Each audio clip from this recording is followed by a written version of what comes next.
오늘 우리가 함께 나눌 하나님 말씀은 고린도전서 2장 9절부터 12절까지 말씀입니다.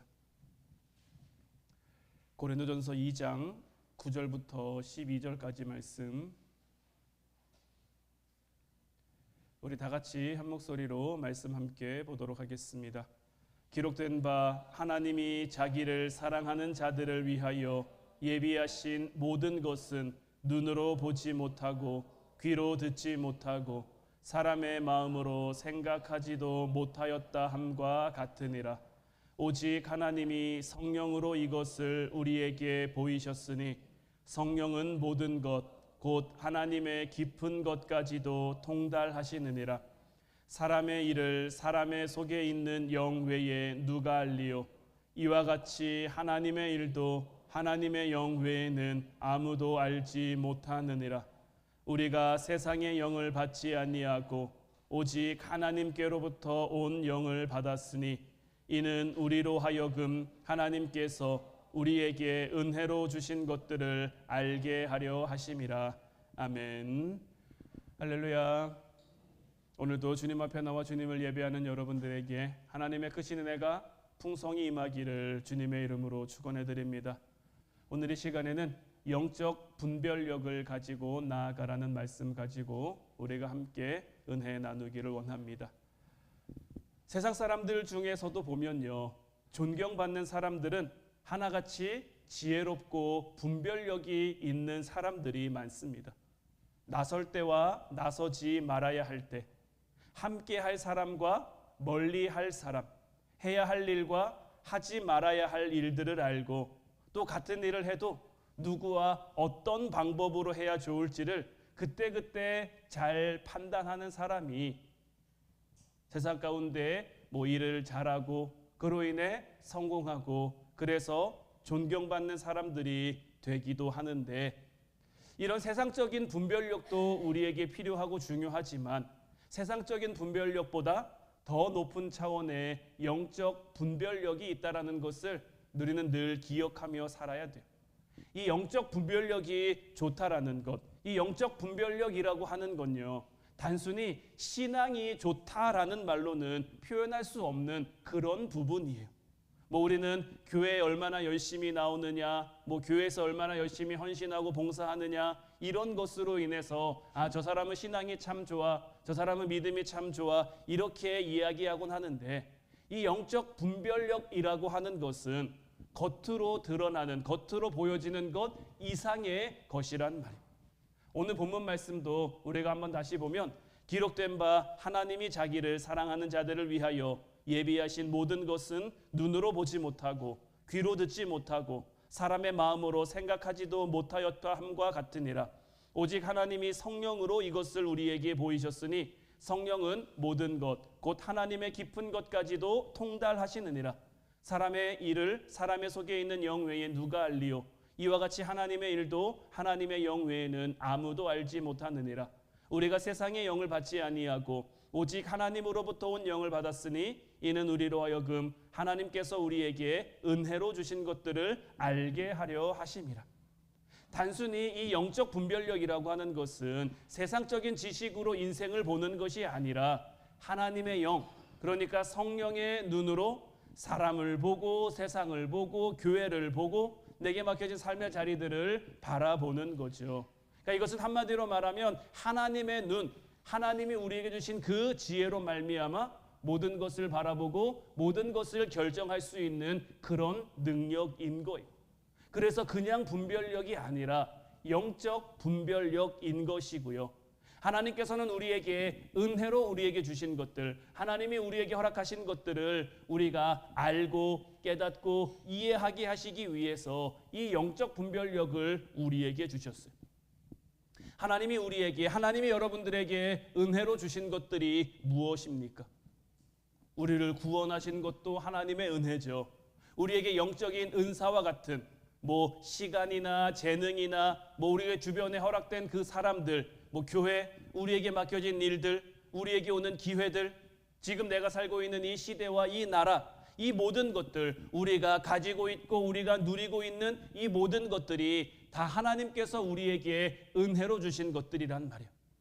그런데 이것을 우리가 영적으로 분별하지 못하면요, 하나님 은혜에 감사하지 못하고 하나님 나라를 위해서 잘 쓰지도 못하고 분별하지 못하니까 영적으로 무지할 수밖에 없는 것이고, 영적으로 무지하니까 하나님이 우리에게 허락하신 그 길을 걸어갈 수 없는 것이고, 그래서 이 시대 가운데 마귀의 계략이 무엇이냐? 우리로 하여금 영적으로 자꾸 무지하게 만드는 거예요.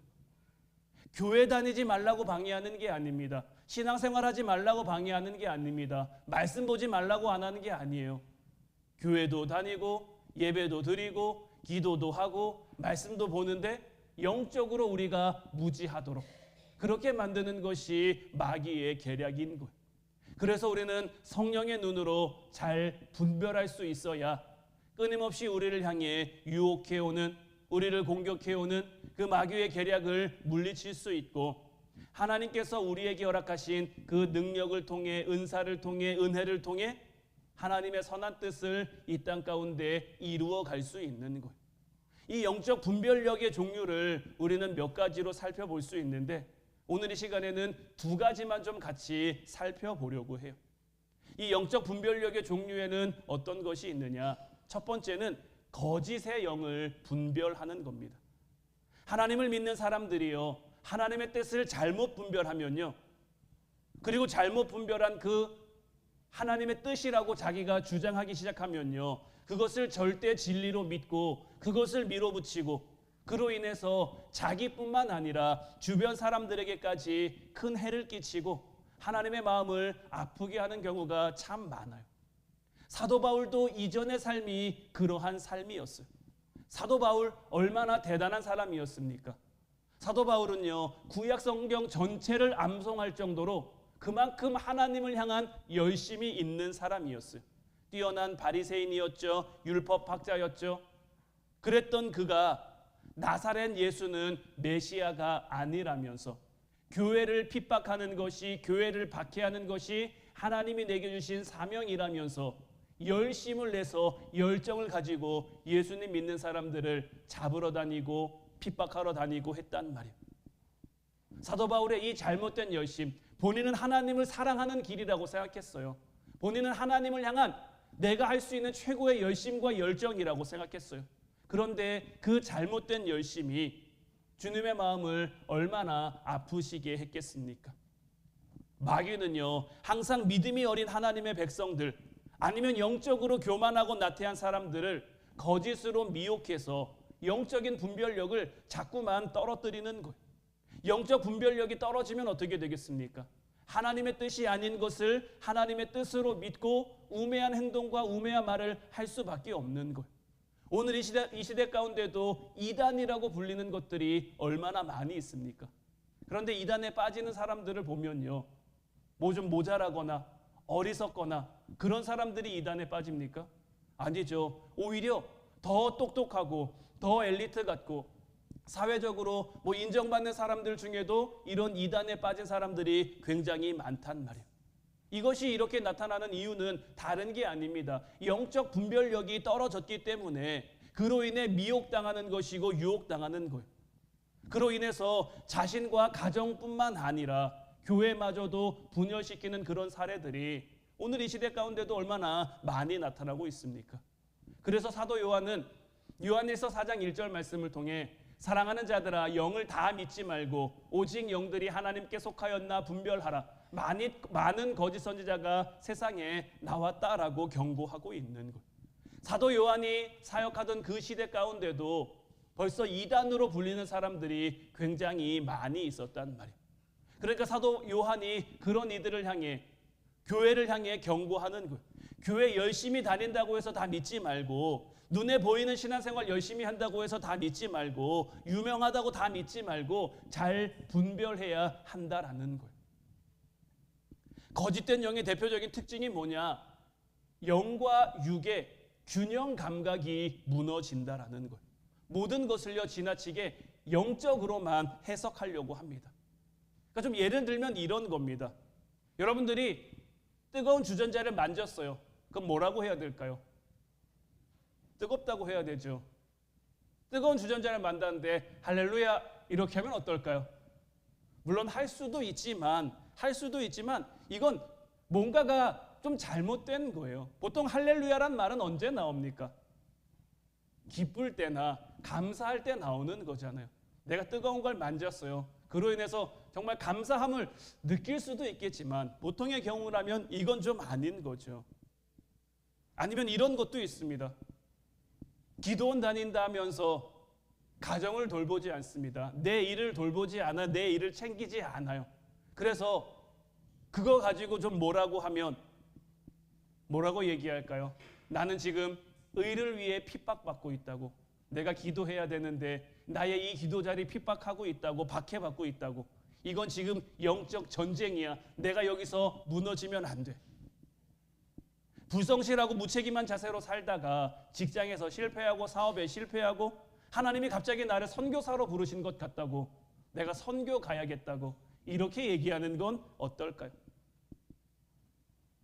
내가 국내에서 열심히 살았고 성실하게 살았는데 하나님이 부르셨다면 그것은 그 사람에게 은혜일 수 있지만 내가 이 땅 가운데서 불성실하게 살았잖아요. 무책임하게 살았잖아요. 그로 인해 실패했잖아요.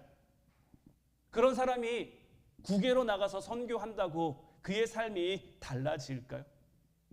하나님은 우리의 삶 가운데 질서로 주셨단 말이에요. 우리 하나님은 질서의 하나님이에요. 변화산 위에서도 예수님께서 베드로, 야고보, 요한이 여기에다 집 짓고 초막 짓고 예수님과 모세, 엘리야와 함께 살고 싶습니다 했을 때도 우리가 내려가야 한다 했거든요. 왜냐하면 맡겨진 일들, 맡겨진 사명이 있단 말이에요. 기도만 하고 살면 좋겠지만, 말씀만 보며 살면 좋겠지만 우리에게 맡겨진, 하나님이 우리에게 허락하신 그 우리에게 사명지가 있단 말이에요. 내게 맡겨진 삶의 자리가 있단 말이에요.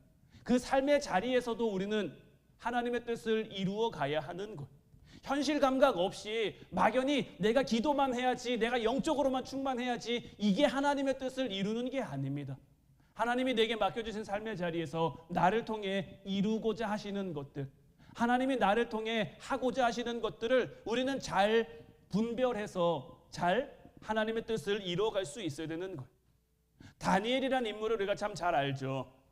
다니엘은 항상 기도하는 사람이고 영적으로 환상을 보고 하나님의 계시를 받는 영적인 사람이었지만 그는 현실 세계에서 또 어떤 사람이었습니까?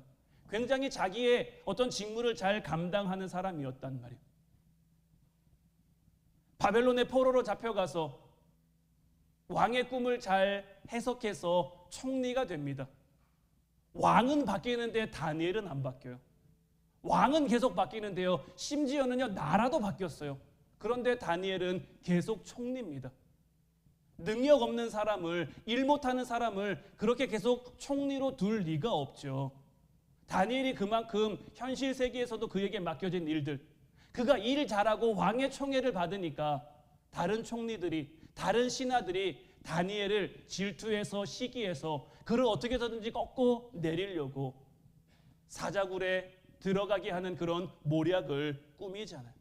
다니엘은 그만큼 영적으로도 충만한 사람이었지만 맡겨진 삶에서도 성실하고 책임감 있는 사람이었어요. 이것이 건강한 영성인 거고요. 하나님도 우리에게 바라시는 것이 바로 이런 모습인 거예요.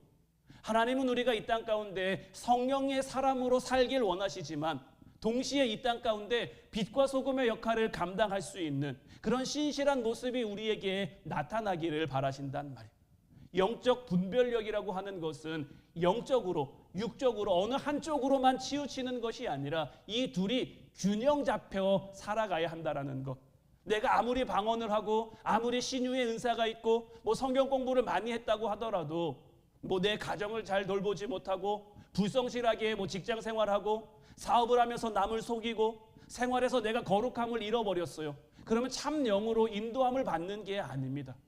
에스겔 44장 23절 말씀에서도 내 백성에게 거룩한 것과 속된 것의 구별을 가르치며 부정한 것과 정한 것을 분별하게 한다라고 하셨어요.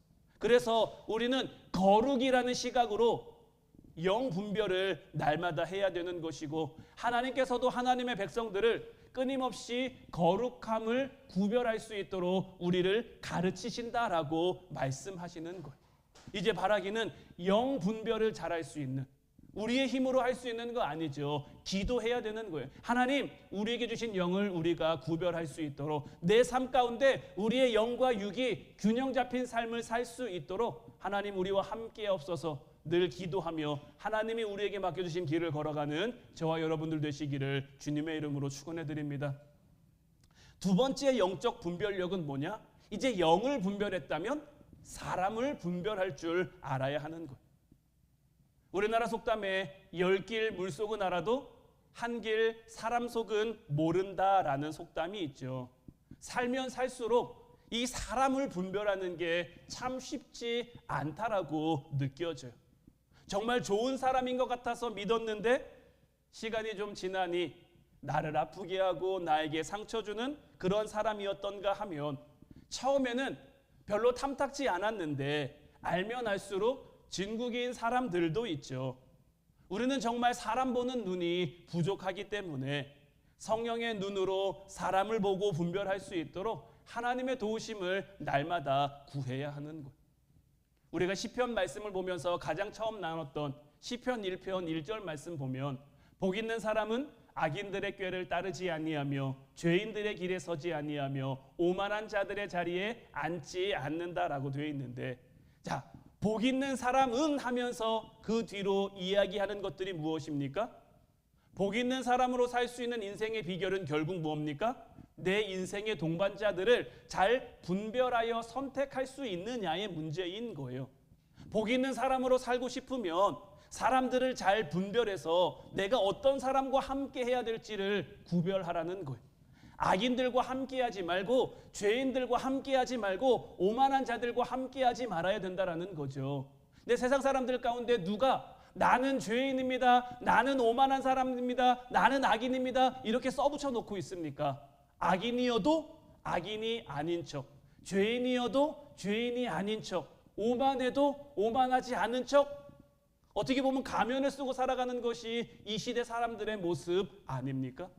내게 영적 분별력이 없으면 그 모습을 분별해낼 수 없는 것이고, 그 모습을 분별해내지 못하면 우리는 그들의 어떤 거짓에, 그들의 악에 속아 넘어갈 수밖에 없는 거예요.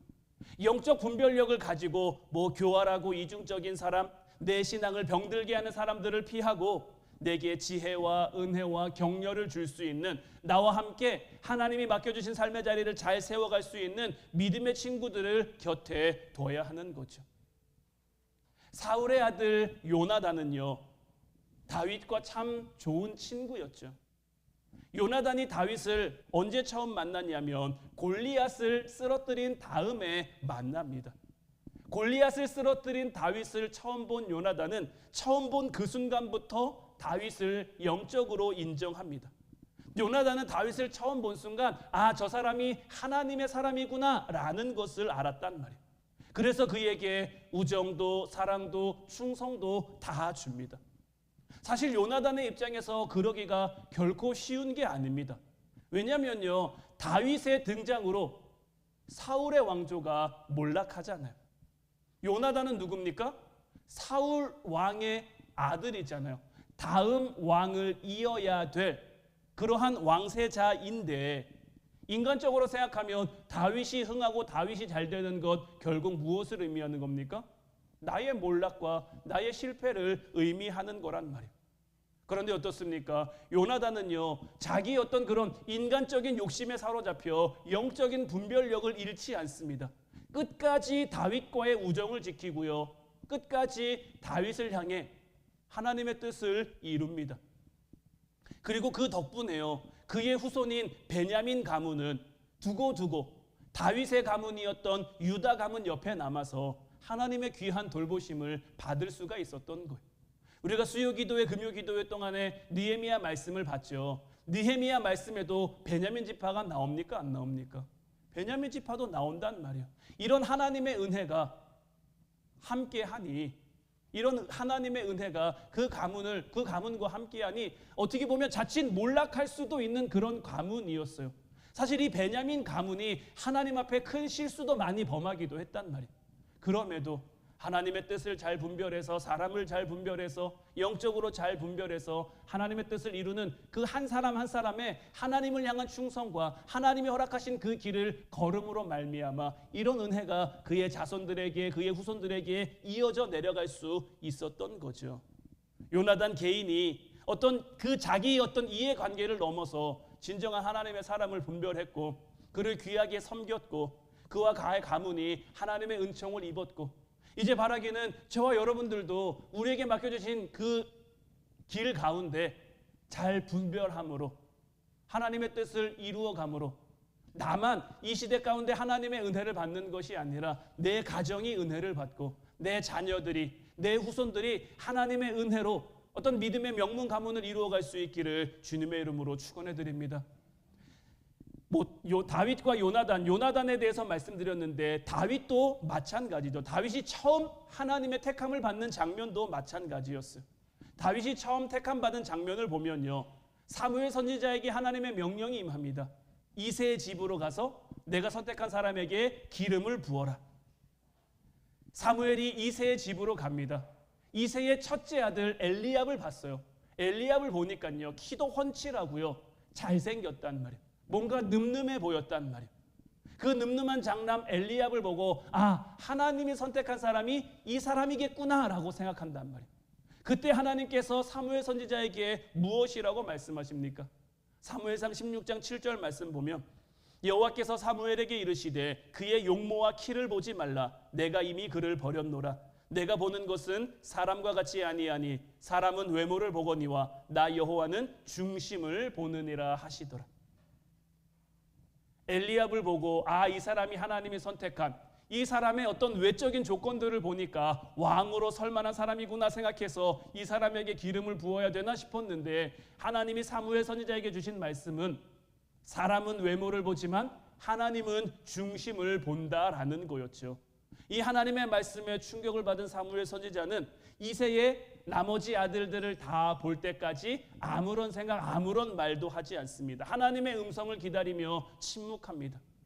마침내 그 자리에 없던 다윗까지 불러와서야, 다윗까지 보고 나서야 하나님이 이 다윗을 향해 이 사람이 내가 택한 사람이다라고 이야기를 했고 그때 사무엘 선지자는 다윗에게 기름을 부었죠. 사무엘 같은 위대한 선지자, 영적 지도자도요, 기도하지 않으면요, 인간적으로 사람을 판단할 수 있습니다. 겉으로 보여지는 것만 보고 사람을 판단할 수 있단 말이에요. 영적 분별력을 잃어버리는 건요, 한순간에 일어날 수 있는 일이에요. 기도하지 않고 사람 보면요, 그 중심이 아니라 그 겉으로 드러난 외형적인 그런 조건과 모습밖에 볼 수 없는 거예요. 오늘 영적 분별력에 관한 두 가지를 우리가 함께 나눴습니다. 우리는 영적 분별력을 가지고 첫 번째로는 거짓된 영을 분별할 수 있어야 하고 두 번째는 우리에게 허락된 사람을 분별할 수 있어야 하는 거예요. 이번 기도에 우리가 하나님이 허락하시는 길이라는 주제 가지고 벌써 한 주간 동안 우리가 말씀 붙들고 기도했고 또 한 주간 우리가 기도할 텐데 우리가 기도하면서 하나님 앞에 무엇을 구해야겠습니까? 하나님, 이제 우리가 하나님이 허락하시는 그 길을 걸어가게 하옵소서. 하나님이 허락하시는 그 길을 우리가 걸어가고 싶은데 그 길을 걷지 못하도록, 그 길을 잘 걸어가지 못하도록 자꾸만 다른 곳을 보도록 우리를 유혹하는 것도 많고 방해하는 것도 많고 우리를 걸려 넘어지게 하는 것들도 많으니, 그리고 지금의 유혹보다 지금의 방해보다 시간이 지나면 지날수록 시대가 흘러가면 흘러갈수록 우리에게 더 심해질 거예요. 제가 며칠 전에 미국 하원 의회에서 청문회하는 장면을 봤는데요. 그 청문회의 주제가 뭐였냐면요, 어떤 화학 공장이 있었나 봐요. 근데 이 화학 공장에 이제 여성 근로자들이 이제 화학약품을 취급하다 보니까 일을 마치고 근무를 마치고 나면 이제 샤워를 하고 집을 가야 되는데 그 공장에 근무하는 사람들 중에 생물학적으로는 남자예요. 그런데 자기가 여자라고 주장하는 사람이 있는 거죠. 그러니까 이 사람이 이 여자 근로자들과 같이 샤워하고 싶어 하는 거죠. 그러니까 이 여자 근로자들 입장에서는 불편하죠. 이 남자가 어떤 뭐 성을 전환하는 수술을 받은 것도 아니고 그냥 남자예요. 그냥 남자인데 나는 여자입니다라고 이야기만 하는 거예요. 그래서 샤워하는 좀 시간을 바꿔서 그 사람을 피해 볼까도 했는데 이 사람이 자꾸만 같이 샤워하는 시간을 찾아가는 거죠. 그러니까 이런 것들로 인해서 어떤 이제 좀 소란이 발생하고 민원이 발생하니까 한 하원 의원이 이 주제를 가지고 청문회에 와서 이야기를 하는 거죠. 오늘날 이런 일들이 그냥 일어나고 있어요. 제가 전에도 한번 말씀드렸죠. 호주는요, 1년에 한 번씩 자기의 성 정체성을 결정할 수가 있어요. 내가 생물학적으로 남자나 여자냐가 중요한 게 아니고요. 내가 올해는 2024년은 남자로 살고 싶어요. 그럼 난 남자예요. 2025년이 됐어요. 올해 난 여자로 살고 싶은데 올해부터 나는 여자입니다. 그러면 여자예요. 또 2026년이 돼서 이것도요, 원래는요, 수시로 계속 바꿀 수 있었는데 너무 자주 변경하는 사람들이 생기니까 호주가 법으로 자기의 성 정체성은 1년에 한 번만 결정할 수 있습니다 라고 결정해서 그렇게 된 거예요. 아직은 우리나라가 이런 부분에서는 조금은 좀 이걸 뭐 뒤처졌다고 해야 될지 느리다고 해야 될지 안전하다고 해야 될지는 잘 모르겠습니다만은 지금 세계적인 흐름이요, 세계적인 분위기가 이래요. 이제는 어떤 사람을 지칭할 때 왜 영어는 뭐 he나 she 같은 그런 고유 명사들이 있잖아요. 그녀 이제는 못 씁니다. 자기 자녀도요, 아들인데 아들이라고 부르면 안 돼요. 딸인데 딸이라고 부르면 안 돼요. 왜냐하면 자기의 성 정체성을 자기가 결정하지 않았기 때문이에요. 아들인지 딸인지 아직은 몰라요. 지금 이 시대가 그런 모습, 그런 흐름이에요. 그리고 얼마 전에 왜 우리나라에서도 이런 뭐 포괄적 차별금지법에 반대하기 위한 집회가 서울에서 크게 열렸었죠. 근데 이 포괄적 차별금지법이 통과가 되면요, 우리나라도 이런 흐름을 막을 수가 없게 되는 거예요. 시대가요, 점점 악해집니다. 시대가 점점 우리가 생각하는 것 이상으로요, 많이 변해져요. 우리가 영적으로 깨어있지 못하면요, 영적으로 이 시대를 구별하지 못하면요, 우리는 그 흐름에 집어삼켜질 수밖에 없는 거예요. 이제 바라기는 정말 하나님이 여러분들에게 허락하시는 그 길을 시작하려고 할 때, 그 발걸음을 떼려고 할 때, 또 그 길을 걸어가려고 할 때 이 길이 우리에게 힘든 길인 것처럼, 때로는 어려운 길인 것처럼 여겨지고 느껴질 때가 있어요. 하지만 하나님이 허락하시는 그 길을 걷는 것이 우리에게 가장 안전한 길이고, 우리에게 가장 빠른 길이고, 우리에게 가장 거룩한 길이라는 것. 그 길을 걷는 우리를 하나님이 반드시 지키셔서 우리와 함께 하실 거라는 것을 이제 믿음으로 바라보며 믿음으로 기억하는 저와 여러분들 되셔서 잘 분별함으로 하나님이 우리에게 허락하신 그 길을 기꺼이 걸어갈 수 있는 저와 여러분들 모두가 되기를 주님의 이름으로 축원해 드립니다. 기도하겠습니다.